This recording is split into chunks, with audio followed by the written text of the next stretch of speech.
안녕하세요 여러분, 베리즈에게 유슬기 강사입니다. 반갑습니다. 자, 이번 시간은 여러분들과 함께요, 이 전산회계, 전산세무 시험을 볼 때 여러분들 접대비라는 계정 어때요? 정말 많이 만나죠? 자, 접대비 하면 메인 매출 전표에다가 입력하는 문제들을 만났을 때 여러분들 유형 뭐라고 생각하세요? 아마 여러분들이 머릿속에 제일 먼저 떠오르는 유형은 불공제, 매입의 불공일 겁니다. 자, 하지만 주의하세요. 실제 시험에서는요, 매입의 불공만 나오는 것이 아니라요, 그 외에도요, 3가지 형식이 더 나오거든요. 자, 그래서 이번 시간은요, 여러분들이 전산회계, 전산세무에서 만날 수 있는 이 접대비 계정에 대해서 여러 가지 유형들로 나왔을 때 내가 틀리지 않고 정확하게 문제를 풀 수 있는 팁을 드리려고 합니다. 자, 그러면 지금까지 나왔던 시험 문제들 모두 다 같이 살펴보도록 하겠습니다. 자, 우리가 차변에 접대비를 쓰게 되는 경우들이 생기죠. 아, 이거는 거래처에 선물을 한 거야. 거래처 개업식에 선물을 했어. 이런 식으로 거래처와 식사를 했든 선물을 제공하든 거래처에게 제공하는 걸 접대비라고 합니다. 자, 그런데 메인 매출 전표에 나올 때 이놈의 접대비가요, 어느 날은 매입의 불공이기도 하고 어느 날은 또 면세이기도 하고 혹은 그 이외 다른 것이 정답이 될 때도 있어서 시험이 끝나고 나면 반드시 이의신청 아닌 이의신청도 하고요. 그 다음 수업을 듣고 나면서도 선생님, 강사님, 이거는요 접대비인데 불공으로 해야지 왜 불공이 아닌가요? 라고 하면서 저에게 되려 문제 설명 틀렸어요, 이렇게 지적하시는 분들도 계세요. 그게 아니라는 걸 이제 정리를 좀 하고 넘어가려고 합니다. 자, 제일 첫 번째 메인 매출 전표에 나왔을 때요, 이 세금 계산서라는 증빙이 있다 라고 하는 거, 분명히 이제 공급가액과 부가세가 있고 세금 계산서를 수취했다라고 할 텐데요. 이 세금 계산서 뭘로 보셔야 돼요? 자, 맞아요. 이거는 누구나 다들 잘 아시죠? 매입세액을 공제받을 수 없다. 왜? 나라는 접대라는 행위에 대해서 권장하지 않거든요. 그렇기 때문에 혹시라도 우리 회사가 접대 행위를 통해서 세금 계산서를 받아왔다 하더라도 이 부분은 매입세액 공제를 해주지 않습니다. 그렇기 때문에 우리가 매입에 불공으로 해야 된다는 걸 너무나 잘 알고 있죠. 이게 이제 거의 공식처럼 되어 있다 보니까 여러분들이 다른 증빙이 나왔음에도 불구하고 자꾸 놓치시더라고요. 자, 보도록 할게요. 이번엔 계산서인데요. 우리가 거래처 접대를 하는데 개업식이에요. 개업식에 주로 뭐 보내요? 화환 보내죠. 화환은요, 미가공된 농축수 임산물로서 면세사업자. 그렇기 때문에 화환을 구매하게 되면 나는 꽃집으로부터 계산서를 받게 됩니다. 자, 그러면 증빙이 계산서인 상황에서 우리가 접대를 했다고 해서 불공으로 하느냐? 그건 아니라는 거죠. 여러분들, 우리가요, 불공이다라고 하는 것들은요, 분명히 부가가치세가 있는데, 그리고 가장 기본 서류인 세금 계산서가 있음에도 불구하고 이 매입세액을 공제하지 않을 거야 라고 할 때 우리는 불공이라고 한 거예요. 그런데 이쪽 보시면요, 아예 뭐가 없어요. 부가가치세 자체가 없어요. 면세 상품이기 때문에 부가세가 빵원 면제된 거죠. 그러니 공제를 한다, 안 한다, 이렇게 이야기할 필요가 없더라는 거예요. 자, 누군가 이런 얘기 하는 거야. 야, 내가 너한테서 1억을 내가 뺏을 거야 라고 하는데 저 하나도 긴장감 없어요. 왜냐면 나한테 1억이 없거든. 아, 없는데 뺏는다 만다, 뭔 말이 필요해. 자, 무슨 얘기겠어요? 맞아요. 불공제는 세금이 있으니까 그걸 공제한다, 안 한다라고 이야기할 수 있지만 애초에 세금이 없었던 면세 거래들은 공제를 한다, 안 한다라는 판단 자체가 무의미하죠. 그래서 계산서다라는 증빙이 있다고 한다면 그 계산서에 대해서는 여러분이 면세로 가면 돼요. 그게 뭐라 하더라도, 접대비라 하더라도 면세로 가시면 됩니다. 자, 이제 조금 특이한 내용이죠. 사업상 증여에 대한 내용인데요.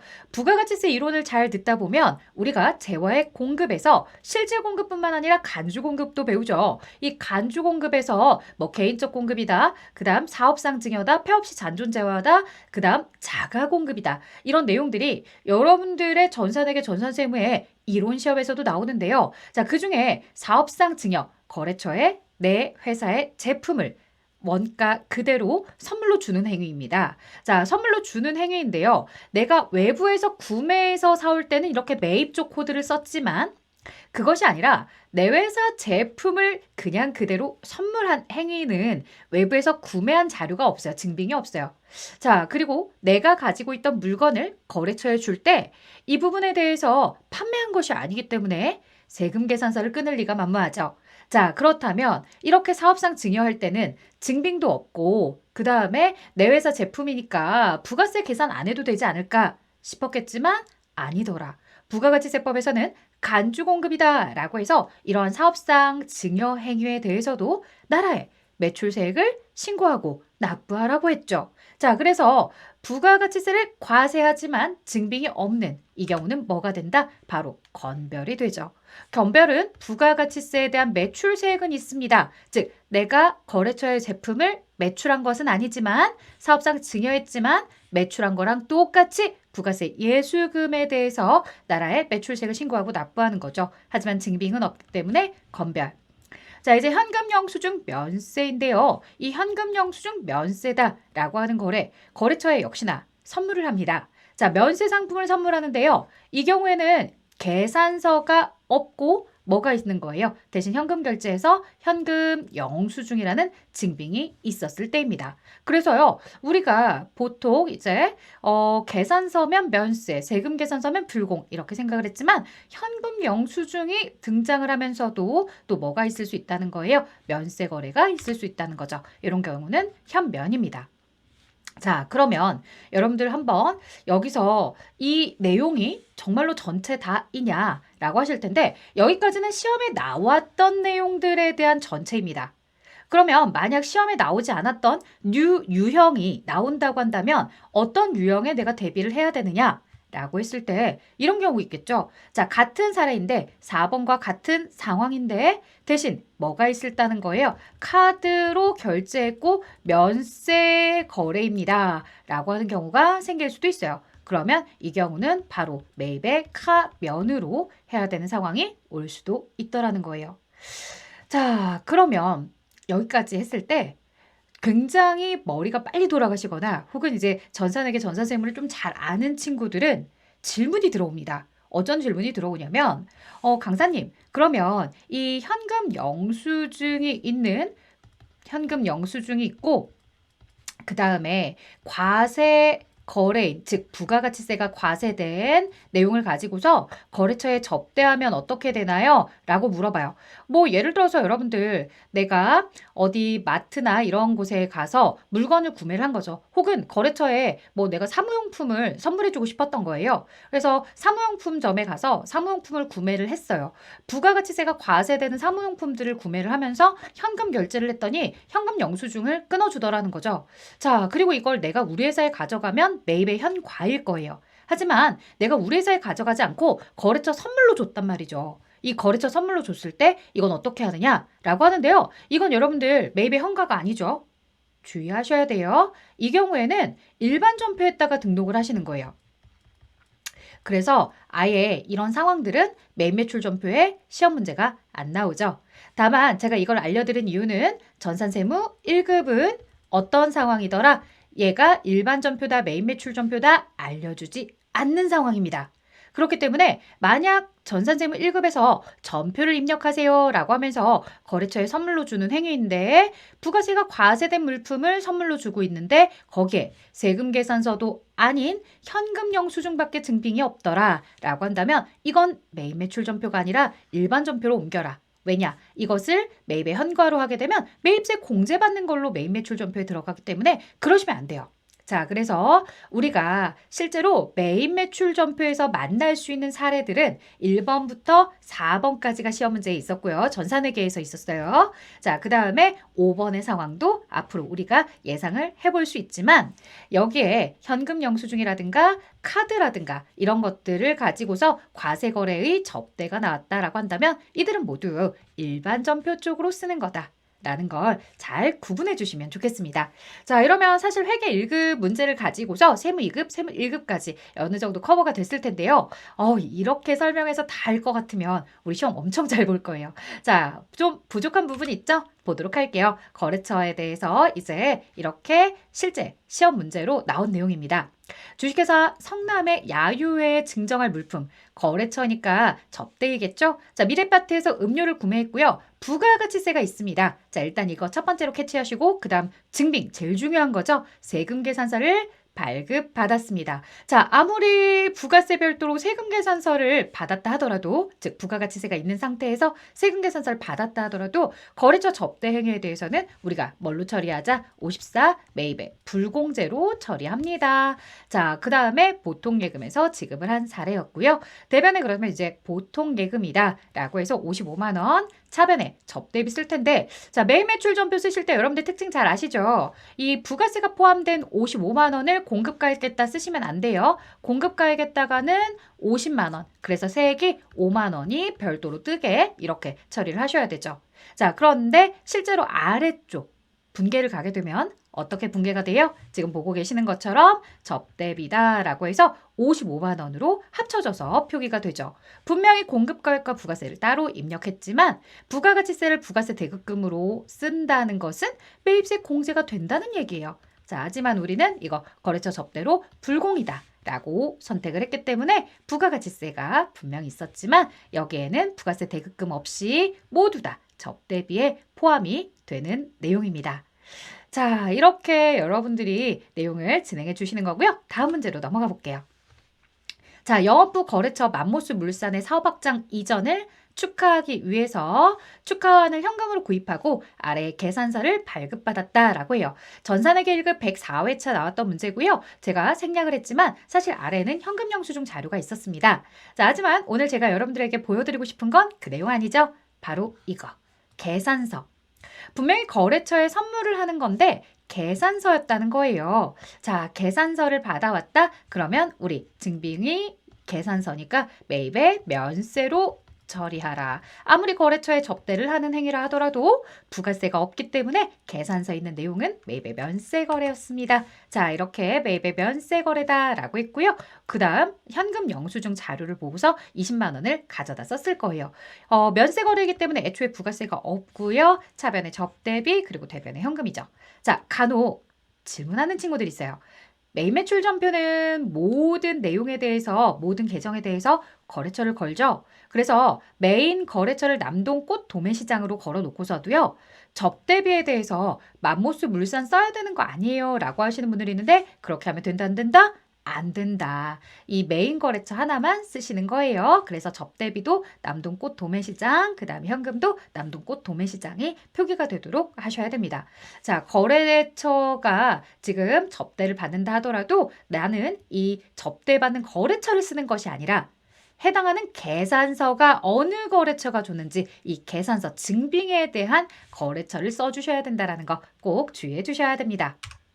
자, 그 다음 보도록 할게요. 원재료 매입처 사무실 이전을 축하하기 위해서 프리티 화원에서 축하 화환을 주문하고, 자, 원재료 매입처의 사무실이라는 점이 사실 이 문제에 조금 더 여러분들이 주의하실 점이었고요. 현금 영수증이었어요.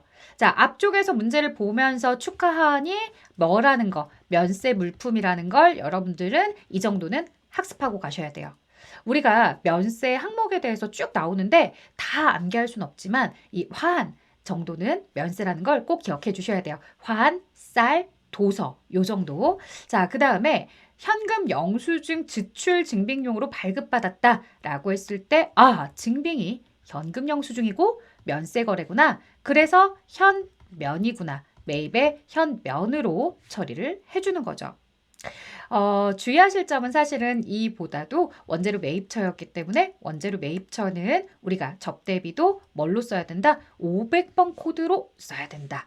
자, 매출 거래처다라고 한다면 800번대 접대비였지만 매입 거래처다라고 하면 500번 거래처. 이것도 나름대로 여러분들이 정말 많이 실수하는 것 중에 하나다. 분명히 유형도 잘 선택하고 그 다음에 공급가액의 거래처까지 너무너무 잘 써놓고서 아래로 내려왔을 때 접대비예요 라고 하면서 이걸 습관적으로 800번대로 쓰시는 거죠. 그래 놓고서 나중에 저 이거 이의 신청 해볼까요? 부분 점수 없을까요? 라고 하는데 없어요. 자, 원재료 매입처 500번대만 정답이 됩니다. 자, 그다음에 당사가 생산한 제품의 원가, 시가가 등장을 합니다. 거래처 직원의 결혼 선물용으로 사용하였다. 이 문제가 아마도 전산회계 1급에서는 좀 고난이도 문제가 아니었을까? 이런 생각을 해보는데요. 실질적으로 이 거래처에 대한 사업상 증여에 대한 매입 매출 전표 입력은 예전에는 전산세무 2급부터 나오는 난이도였어요. 그런데 96회차에 무슨 생각이셨는지 출제자가 이 문제를 덜컥 전산회계 1급에 냈죠. 자, 이 문제가 어려운 이유들 하나하나씩 파헤쳐 볼게요. 일단은 증빙이 없어요. 왜? 거래처에 사업상 증여를 한 거기 때문에 거래처에 판매한 게 아니기 때문에 증빙이 없을 수밖에 없다. 자, 하지만 그럼에도 불구하고 이 문제는 매출 거래처에 선물용으로 제공한 재화의 공급에서도 간주 공급의 사업상 증여에 해당하는 내용이더라. 자, 사업상 증여에 해당하는 내용도 나라의 부가가치세에 대해서 매출세액인 부가세 일수금을 반드시 신고하고 납부해야 된다. 그런 경우에는 세금 계산서, 카드 전표, 현금 영수증이 없기 때문에 건별이라는 유형을 쓰시고요. 그리고 여기에 대해서 이제 공급가액을 쓸 때요. 이 공급가액 굉장히 조심하셔야 돼요. 공급가액은 시가로 쓰셔야 됩니다. 자, 우리가 간주 공급에서 자가 공급의 타사업장 반출을 제외하고 나머지 면세사업으로의 전용, 그 다음에 비영업용 소형승용차로의 전용, 그 다음 개인적 공급, 사업상 증여, 폐업시 잔존재화 모두 다 시가를 과세 표준으로 합니다. 자, 따라서 시가 50만 원을 공급가액에 넣어줍니다. 그렇게 되면 세액은 당연히 5만 원이 나오겠죠. 자, 그런데 이 문제가 어려운 점 14번 건별로에서 공급가액 50의 세액 5만 원으로 하게 되면 아래쪽에 표기되는 분계가 대변의 제품 매출 50, 대변의 부가세 일수금 5만 원이 될 겁니다. 자, 부가세 일수금은 5만 원이 맞지만 시가에 대해서 10%로 이 부분에 대해서 어디로 이 공급에 대한 공급가액에 대해서는 여러분들 주의하실 점 뭘로 바꿔야 된다? 공급가액 상단을 바꾸는 게 아니라 대변에 내가 제품 매출을 제품으로 이렇게 바꿔주셔야 되겠고 제품이 판매가 되었을 때 매출로 나가면 50이지만 제품 그대로 나갈 때는 원가 35만 원이라는 거죠.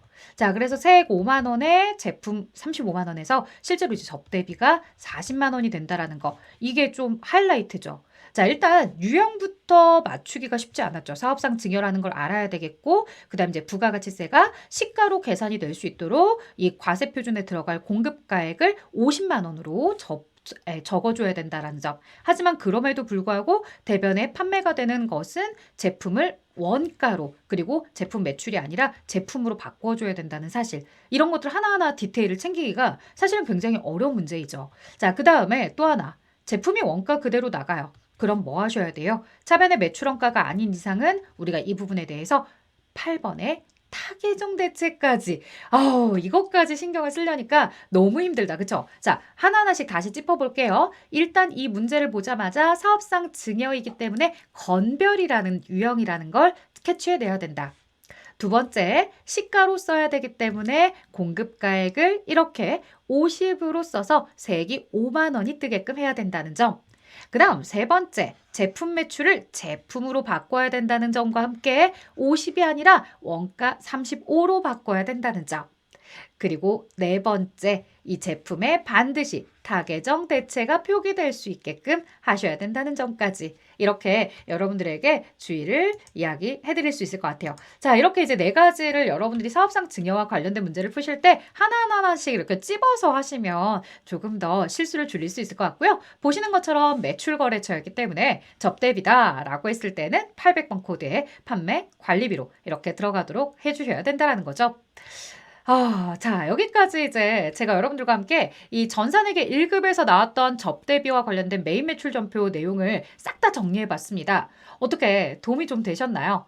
자, 이렇게 여러분들에게 하나하나씩 정리될 만한, 도움이 될 만한 이런 혼란스러운 내용들을 정리해 가려고 합니다. 혹시라도 궁금하거나 혼동스러웠던 부분이 있다고 한다면 여러분들 또 댓글로 다음엔 이것 좀 정리해 주세요 라고 하는 게 있다고 한다면 그 부분 제가 참고해서 또 다음에도 여러분들께 정리하는 시간 갖도록 할 테니까요. 전산회계 시험 준비하시고 전산세무 시험 준비하시면서 어려운 부분들, 이해 잘 안 가는 부분들 댓글로 남겨주시면 좋겠습니다. 자, 저는 여기까지 진행하도록 할게요. 여러분들 시험 모두 다 잘 보셨으면 좋겠습니다.